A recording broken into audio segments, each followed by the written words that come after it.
what was preparation to going to Korea like? And did you have any knowledge about Korea? Because No, no. the war has already broken out. And did you know what Oh, was going sure. on or no? It was almost over. Actually, it ended in July of 1953. So I was there when that happened. Um, but I didn't have any previous knowledge of. I mean, you look on a map, you see this big chunk of land over there, and you read about the war. Of course, I was very familiar with that and what was going on there. Initially, the North Koreans came all the way down to Pusan, and that was the final area that was defended by the troops on our side, and the American and Korean troops prevented the North Koreans from actually getting into the city.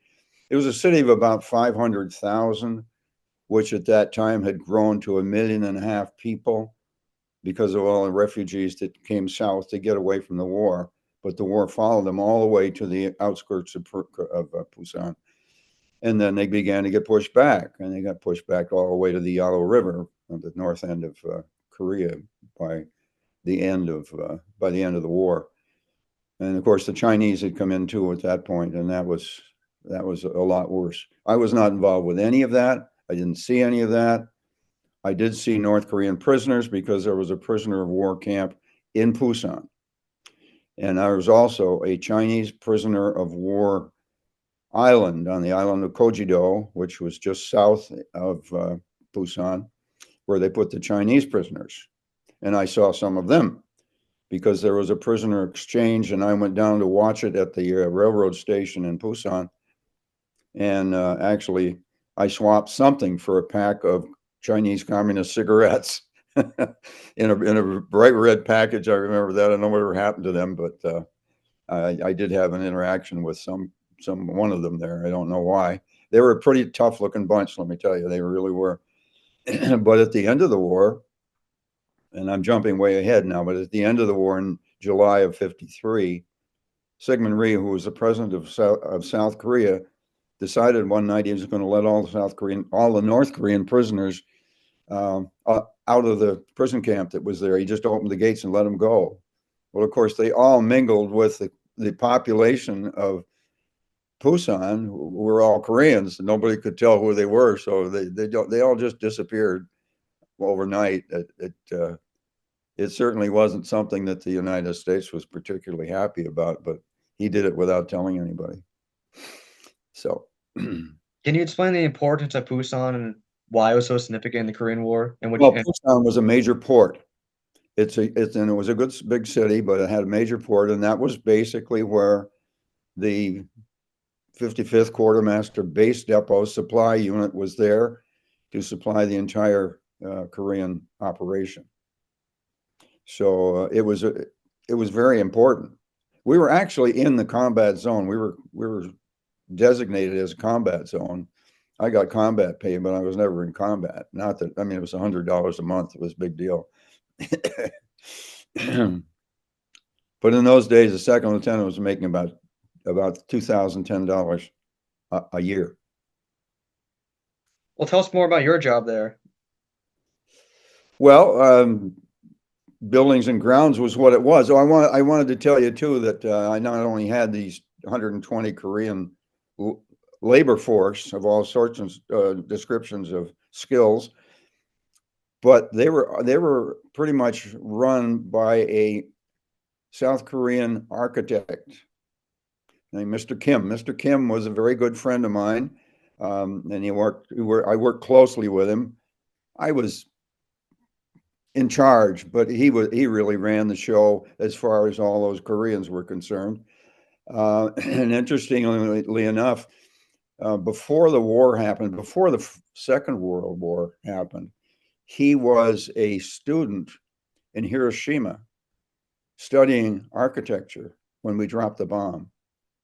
And he was severely burned on his back. I never saw it, but he told me about it. He was badly injured, but he recovered. He's a wonderful guy, and I worked with him for a year and a half.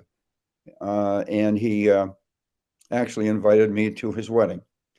So that was kind of an interesting thing too. I don't remember many of the details about it, but very colorful, lots of very colorful costumes and things like that. When you're in Korea, did you get to meet UN soldiers or South Korean soldiers or any other people we're fighting alongside with?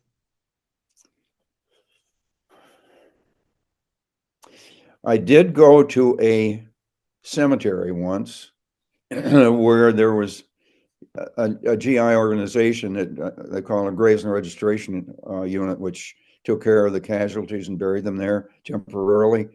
So I did meet some Americans and some Koreans there as well. Um, nothing in particular. The Americans that I met were the people that I lived with actually, and they were all great guys. Um, those that I know of are already dead, but we had a good time. I spent almost 70 years looking for my closest friend over there, and I never found him until just by chance I found a reference to him, and he had just died. I mean, I missed him by 2 months probably. I did correspond with his wife and daughters, and that was a nice conversation. But he had passed away. So Oh, the others, I'm I sorry to lost track. Yeah, I lost track of most of those guys. I had one other guy that I didn't know his address, and I had his name and just that he lived at a rural route in Pennsylvania. I tried to track him down, but uh, through the military records, and I just didn't come up with anything for him. And most of the guys that, frankly, that I was with, I've forgotten what their names were. I wouldn't know where to start looking for them now. But that's what age does to you. And well, I don't know why. I wish I had, I'd wish I'd taken down telephone numbers and home addresses and, contact information for these guys. It just never occurred to me when they said, "Hey, you're going home." That was, whoa, let's go, and it's just, you never thought about the future and how it would have been handy to have more information. where were you when the Korean War ended? In Pusan, yeah, What was that I like? never left Pusan from the time I got there. So yeah, that's where I ended up and And what stayed was there. the end of the Korean War like? I don't recall it being all that exciting, honestly. I don't. We knew it was happening. We weren't certainly involved with it, but we were there. We were there when the troops, when all those all the Chinese troops came through Pusan on the way back north to be repatriated to China. And of course, the North Koreans all got let go. So we never saw any of them, but I'm sure we did, but we didn't know it. But was it like a withdrawal or did you just go home? Did you go somewhere? What happened after? Well, it wasn't an immediate withdrawal. As far as I'm concerned, it wasn't an immediate withdrawal. I mean, the war was over in July. I didn't leave until September. So I was just rotating out because of my length of time in, basically. And they offered me a regular Army commission if I wanted to stay in, and I would be stationed in Japan. I got that much out of it, but my wife wasn't terribly thrilled about taking a 1-year-old to Japan for however long it would be in a military career, which that probably would have ended up.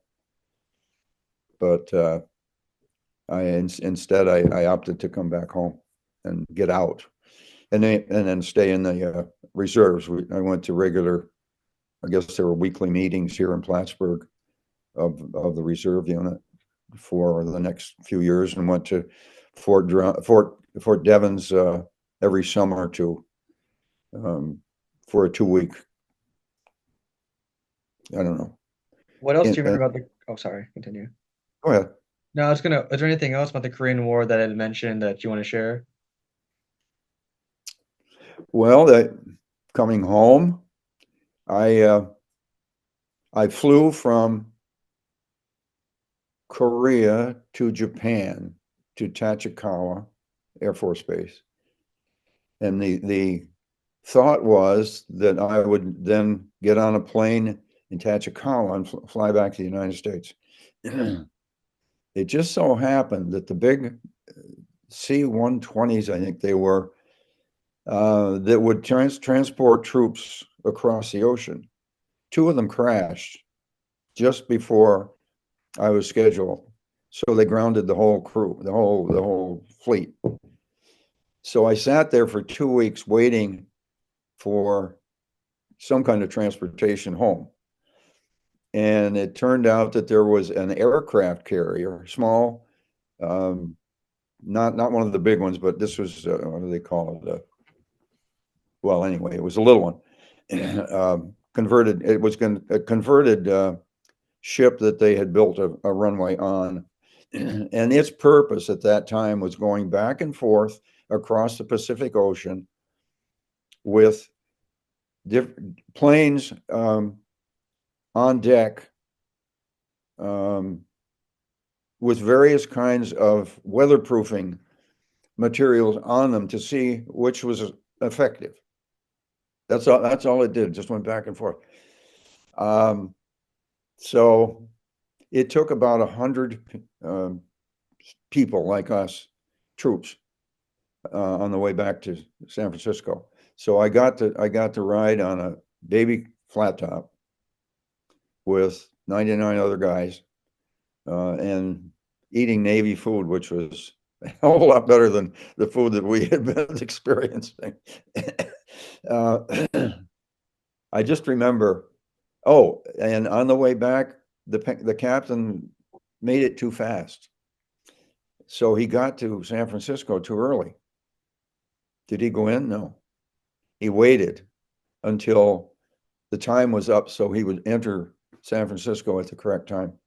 So we spent an extra couple of days, I think, just going in circles on the Pacific Ocean, waiting for the right time to move. But I do remember getting up early in the morning and going under that Golden Gate Bridge, and that was really something. That was a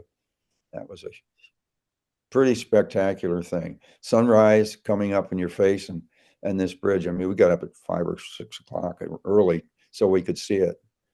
And we landed there. We got on a troop train, and I was in command of a car or something with a whole bunch of guys that were coming back. So there wasn't much I could have done about it. If they'd done anything wrong, they didn't.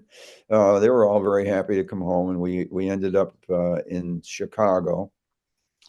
We did make a stop in Omaha, and did get off the train for a short time anyway, and went to the Mormon Tabernacle, the huge Mormon church in Omaha, Nebraska, which was pretty spectacular to see. And then we got back on the train and ended up in Chicago, and that's where I was separated from service, actually discharged. What's And transitioning from military life to civilian life? I didn't really have any problem. I know. I read about it particularly, and these guys in Vietnam. I can understand how they get so messed up.